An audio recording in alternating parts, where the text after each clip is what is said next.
शक्ति का विरोधाभास, द पैराडॉक्स ऑफ पावर। जंगल के कानून को देखिए। एक शेर दहाड़ता है, अपनी ताकत का प्रदर्शन करता है और अपने इलाके पर कब्जा जमाता है। उसे लगता है कि शोर और आक्रामकता ही शक्ति के असली प्रतीक है।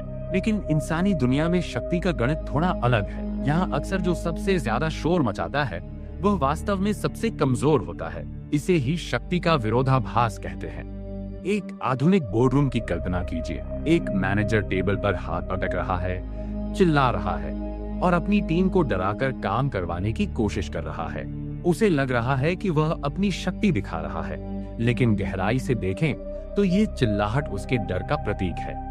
डर कि वह नियंत्रण खो रहा है, डर कि लोग उसकी बात नहीं मानेंगे। सच्ची शक्ति शांत होती है।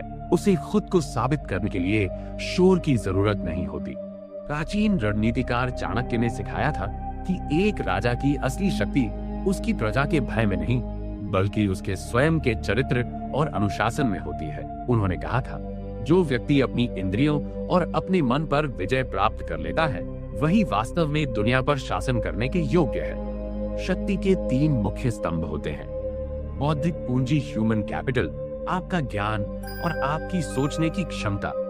संसाधन आवंटन, रिसोर्स एलोकेशन, आप अपने समय और धन का उपयोग कैसे करते हैं। मानसिक सॉफ्टवेयर, साइकोलॉजिकल ऑपरेटिंग सिस्टम, विपरीत परिस्थितियों में आप खुद को कैसे संभालते हैं। जब एक व्यक्ति के पास ये तीनों होते हैं तो वह एक अदृश्य शक्ति बन जाता है। वह शतरंज के उस खिलाड़ी की तरह होता है जो शांत रहकर अपनी अगली 10 चालें पहले ही सोच लेता है, जबकि उसका प्रतिद्वंद्वी केवल वर्तमान की स्थिति को देखकर प्रतिक्रिया दे रहा होता है।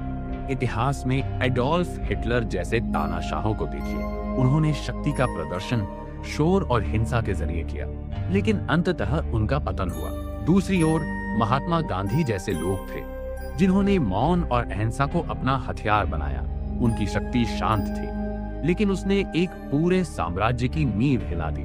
अमीरी और शक्ति के बीच भी एक गहरा संबंध है। एक अमीर रिच व्यक्ति वह है जिसके पास दिखावे के लिए महंगी कारें और विलासिता है, लेकिन एक संपन्न वेल्दी व्यक्ति वह है जिसके पास वह अदृश्य शक्ति है जो उसे दूसरों की इच्छाओं का गुलाम बनने से बचाती है। सच्ची संपन्नता वह बैंक बैलेंस है जिसे आपने अपनी स्वतंत्रता खरीदने के लिए बचा कर रखा है, न कि दूसरों को प्रभावित करने के लिए खर्च किया है। शक्ति का असली विरोधाभास यह है कि आप जितना कम नियंत्रण पाने की कोशिश करते हैं, आप उतने ही अधिक शक्तिशाली बनते जाते हैं। जब आप ना कहना सीख जाते हैं, जब आप सामाजिक दबाव में झुकना बंद कर देते हैं और जब आपका अनुशासन आपकी भावनाओं से बड़ा हो जाता है, तब आप वास्तव में शक्तिशाली बनते हैं। अपनी बुद्धि में निवेश करें, अपने चरित्र को फौलाद की तरह मजबूत बनाएं। याद रखिए, शेर की असली ताकत उसकी दहाड़ नहीं, बल्कि उसके शिकार करने की रणनीतिक शांति में होती है। पैसे और शक्ति के खेल को समझें और खुद को एक रणनीतिकार के रूप में तैयार करें।